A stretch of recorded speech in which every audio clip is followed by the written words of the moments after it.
Hey, this is John Carlos, and I'm here with a look at the Michael Keaton 1989 Batman action figure by NECA. This was originally sold by Warner Brothers on eBay in a set with the Diamond Deluxe edition of Batman on Blu-ray, and was later sent in limited quantities to Toys R Us to be sold with the regular Batman Blu-ray. Now, I want to show you guys the packaging first before we open it up, because the packaging is really cool and is an homage to the Toy Biz Batman action figure from 1989. And I think as far as the homages go, I think the packaging is really awesome, because it had that kind of gold background with the old movie logo and then that purple banner at the top with the stars. But the back is very similar too, with the logo, but the photo of the figure against this, little thing with the oil rig on it, and the little cutout card at the bottom. This is just really, I think, really cool, and like an extra step that NECA took to make the packaging really fun.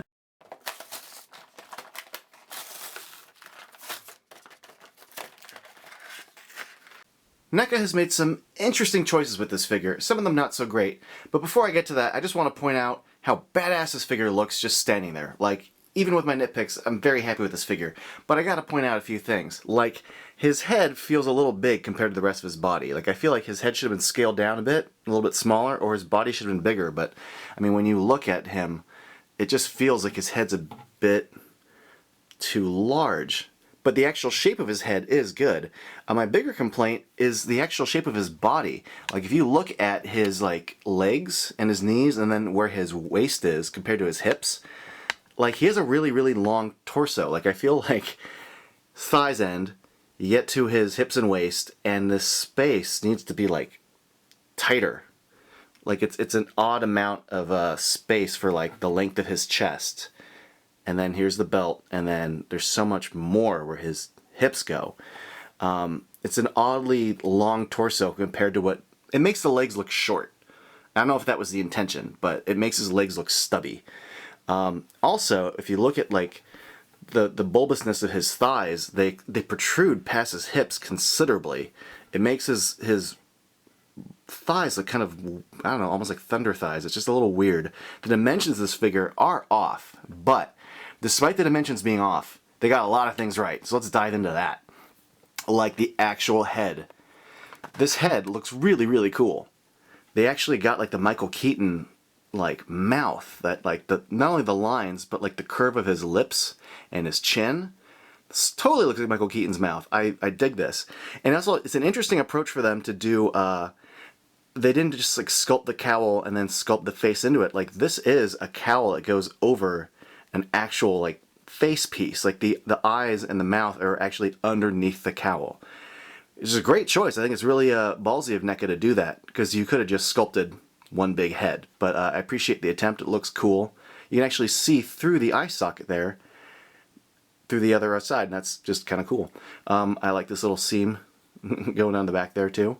The actual sculpt of the figure, though, I may complain about the dimensions, but the actual bat symbol, the torso, the belt, and the boots look awesome. I really dig the actual sculpt of all this.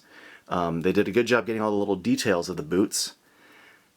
And they also did a really good job getting the detail of his gloves, because he had these little tiny dots in them, and I'm glad they have that texture of the inner gloves. Big kudos to NECA for nailing that. Also, just the inner texture of his little gauntlets here, and the fact that, there is a different paint texture, so this is all kind of shiny and this is a little more matted. I like the use of matte paint versus shiny paint on this figure. One thing that's been throwing me off that I saw with all of them is the bat belt. The little stomach piece here keeps snagging and bending over it like that. Almost every single one in the package I saw looked like that. It'd be nice if it was tucked a little more properly behind the belt and didn't bend over. But, those complaints aside, the articulation on this is fine. I'm really happy. I've kind of already played the joints a bit. Nothing's stiff. The knees are good. The ankles are good. I like the range of motion on the arms, considering that there's limitations here, but the elbow joints aren't stiff. You have good range of motion on the wrists. Can't do much with the shoulder area, but despite that, I'm liking the elbows quite a bit. Head, on the other hand, you do get to move him a little bit. He gets more range of motion than the actual movie Batman did. He had to turn his entire body to look left or right. So this is already kind of a fantasy figure. Michael Keaton wishes he could turn his head like that. Now, if you were lucky enough to find these in Toys R Us, and there are some for you to compare, some things to be on the lookout for are his eyes. I saw some that had some really kind of wonky eye paint. But two, the biggest thing to look out for is bent ears. I saw a lot when I was looking for this at Toys R Us. I looked at like 12 of them, and a lot of them had bent ears, and that's kind of a bummer, because Batman does look kind of stupid if his ears are bent. Also, I saw some where the bat symbol was really poorly painted, and painted off to the side. The black wasn't really painted that well, so that would be kind of annoying. Also, some had his little like stomach edge really warped over the belt, and that's kind of a bummer. So these are things to be on the lookout for. Lastly, if this matters to you, I saw some where the cape was like really wonky underneath the cowl here. I thought I picked a decent one, but as you can see, like when it came out of the package, this was like really kind of hung over a bit, whereas this one ends right at the shoulder area. But luckily, you can kind of pull the cape back a bit into like a better position. I can't pull this one down for some reason, but I can at least pull that section back. But I don't know if the cape is meant to be adjustable, but you can't adjust it that much. This figure comes with some great accessories, including a little batarang. I think they did a great job sculpting those little grooves in it there. It's a really good looking little accessory. Even better looking is the grapple gun, which they did a great job sculpting a little gack in the front and the gold paint on the grapple hook at the end. I love the silver paint that's being used on both sides. This looks awesome.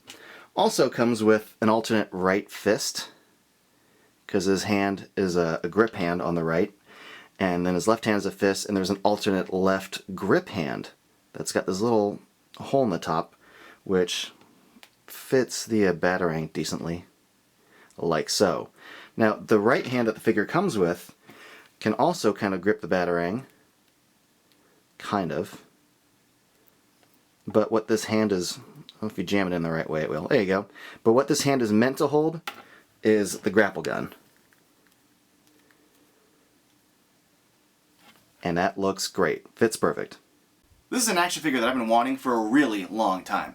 Ever since McFarlane kicked things off at Movie Maniacs in the late 90s, that kind of kickstarted my love of 6-inch and 7-inch action figures. And Mezco and NECA have all kind of carried it on with great movie licenses, and we've seen some great 6-inch movie action figures. But I've always wanted a Batman figure, and I never understood why we never got one from any of those companies. And primarily it's because Mattel and DC have a partnership. But when Mattel released Dark Knight figures, I figured, great, we're doing movie figures. Now Mattel will do a Batman figure, right, of Keaton. And they did Batman Begins and Dark Knight Rises, they did Ghostbusters and Green Lantern, but we never got a Keaton figure. Then I was hoping DC Direct would make this figure, because they made Watchmen action figures. Primarily DC Direct does comic book action figures, but when Watchmen came out, they made movie figures. And I thought, great, if you're doing movie figures, maybe you'll do more movie figures. And since then, they've actually made no other movie figures, so that's kind of a bummer. But then NECA came to the rescue, finally, with this figure. And how they got to this figure is pretty interesting, so let's get into it. Mattel has the stronghold over Batman stuff. Mattel and DC Direct. Mattel has the rights to do mass retail Batman stuff, including the cinematic Batman. But there are little loopholes around that, like the 18-inch NECA action figure. See, an 18-inch figure would not be considered mass retail. You're not going to go to Toys R Us and see the 18-inch Keaton on a shelf. It's collectible markets. So they made that. It was a big 18-inch figure. Then they took that and they made a 6-inch video game figure because, loophole. There is no legal rights to the 1989 Michael Keaton Batman video game, which is how NECA made that purple and blue one, which was cool. Another cool little loophole that NECA found. You can make this figure in black from that video game if it's not an individual action figure available in mass retailers. If it's a bonus feature for the Diamond Deluxe Blu-ray, if it's an accessory to something else, then it's not a mass retail figure. Which is a great loophole, and I'm really glad that NECA was crafty enough to figure that out and make this, even though it is a very limited edition figure. I like limited edition action figures. Of course, that's easy for me to say when I have one, but I like the thrill of the hunt. I like trying to find something that's exclusive and hard to find, although I do appreciate that if you live outside the US, it's difficult for you to go to Toys R Us and hunt for this, and it sucks if you missed out ordering it on eBay from Warner Brothers. But that kind of exclusivity makes this figure a unique, special figure. It's just a bummer that a lot of people don't have access to it. Now, some of the comments I made about how NECA put this figure together are purely my own speculation. I never got any of those facts from NECA themselves. It's just kind of stuff that I opinionated after I read certain things online. Having said all that, I'm really happy. However this figure got made, I'm really happy it's here because I really dig it. I don't even like soft goods. Like, I hate cloth capes, and I love this figure. That's how cool it is. Thanks for watching.